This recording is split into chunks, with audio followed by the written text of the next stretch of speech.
What's that? It's an application form for that new talent show on the TV. Talent show? And in what possible way does that have anything to do with you? I'm very talented. I do a very good impression. Of whom? Ella Fitzgerald. I've practically won already. Won what? £10,000 plus a trip to New York to see Cats. Ah, your motives are becoming clearer, and yet I fear I have some very bad news for you. What precisely do you know about Cats? Math at the front, business end at the rear. It ain't rocket science.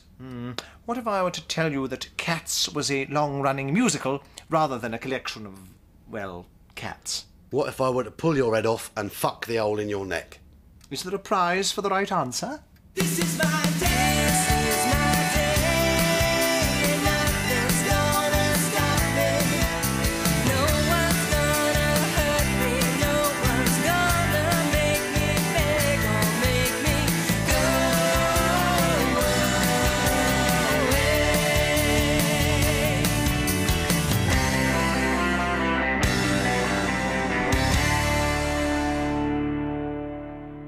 So then, anyone got any questions before we start? Yes, I have a question. Why are we having a séance? So that we can commune with the other side. Okay. And the gerbils are here because... We're going to use them to summon the spirits of the undead. Because... They're psychic. Of course. So you're planning to get in touch with the souls of the departed using a pair of psychically gifted rodents. Correct.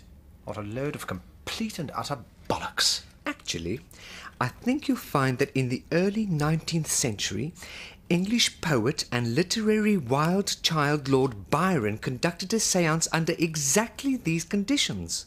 No, he didn't, you flightless c***. He did. I looked it up on Alta Vista. Shall we move on? What's the point?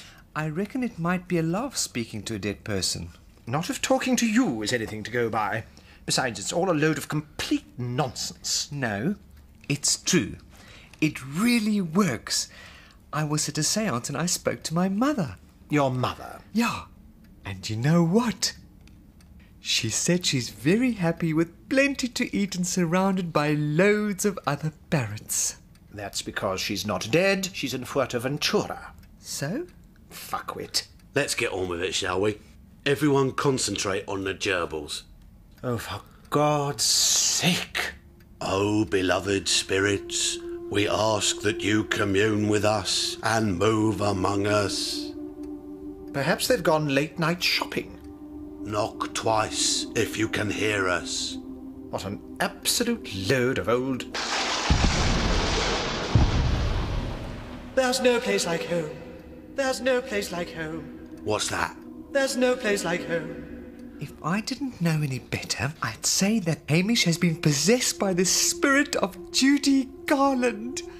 There's no place like home. There's no place like home. Now there's something I wasn't expecting. I am Judy Garland, and I have travelled far across the ethereal plane to bring you news. Forgive me for saying so, but you don't sound like Judy Garland. Oh, really? And what does Judy Garland sound like? I dunno, just, well, different. Well, excuse me for being dead and for sounding a bit fucking different. Sorry. I've been up to my arse in munchkins all day. Little fuckers won't leave me alone. What's the news you bring us, Miss Garland?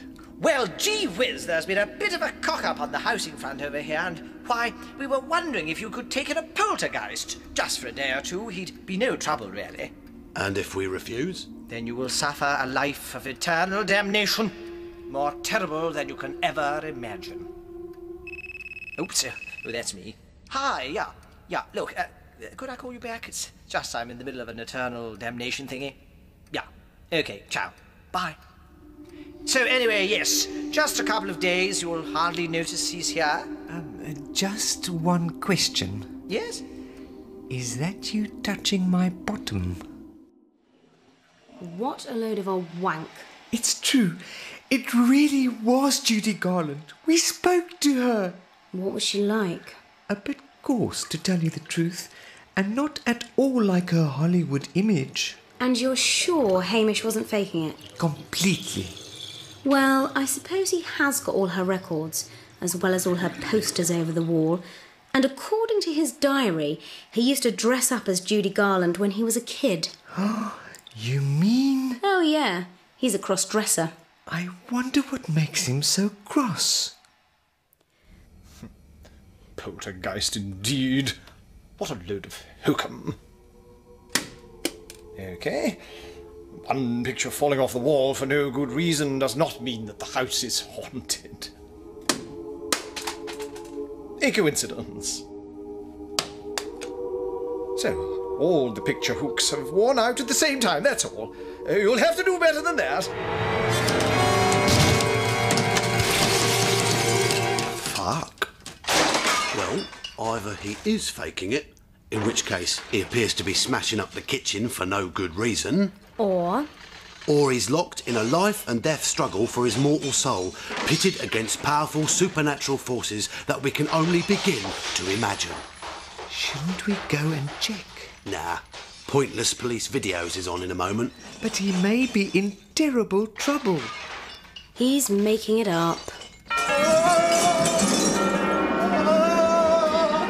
Coming up next on World's Most Pointless Police Videos.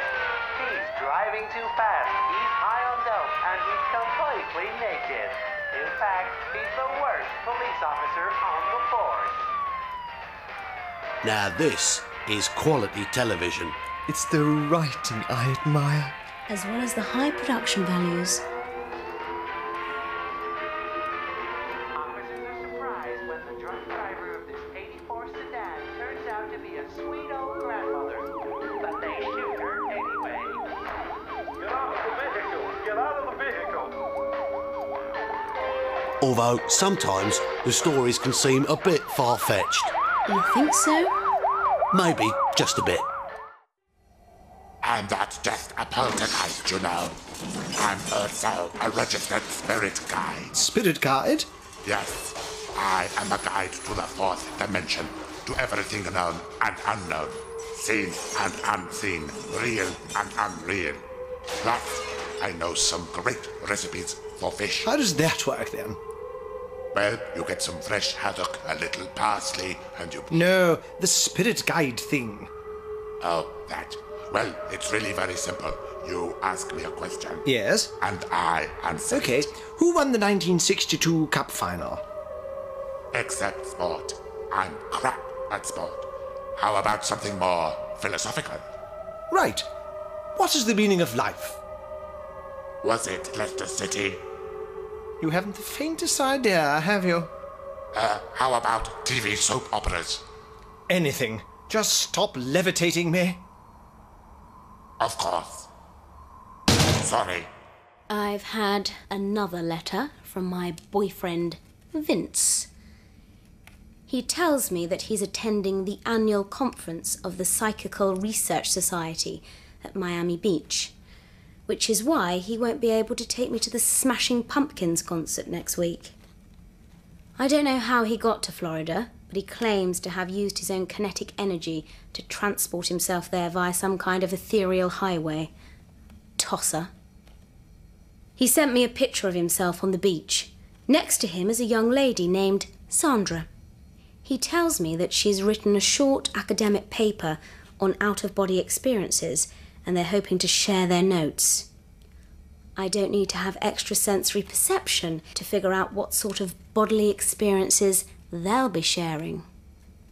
When he gets back, I'm going to gouge out his intestines with an ice cream scoop, put his bolivers in a blender, and send him on a one-way trip to the spirit world. The drugs really, really don't work, you know.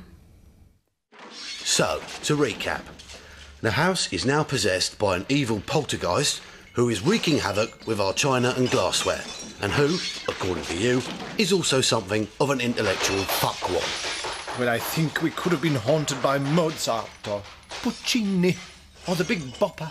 Whatever. The point is, how do we get rid of an unwanted ghost? Simple. We send in another ghost to get rid of him. Someone even more infuriating, annoying, and irritating. Yeah, but who? How's it, guys? How's it hanging? 5, 4, 3, 2, 1. Well, Yeah, he's definitely dead. I'll miss him, you know. Me too. Now what? We wait for the parrot's ghost to return to the house, scare off the poltergeist, and we all live happily ever after. Well, I'm glad the parrot has managed to get rid of it, but I can't help feeling we should have thought this through in more detail. I mean, can't we go just one evening without being possessed by the spirit of a dead microwave parrot who has returned from the afterlife to haunt us for all eternity? Wow! This is fun! What shall we try next? Hey, would you like to drink your own urine? I hate Saturday nights.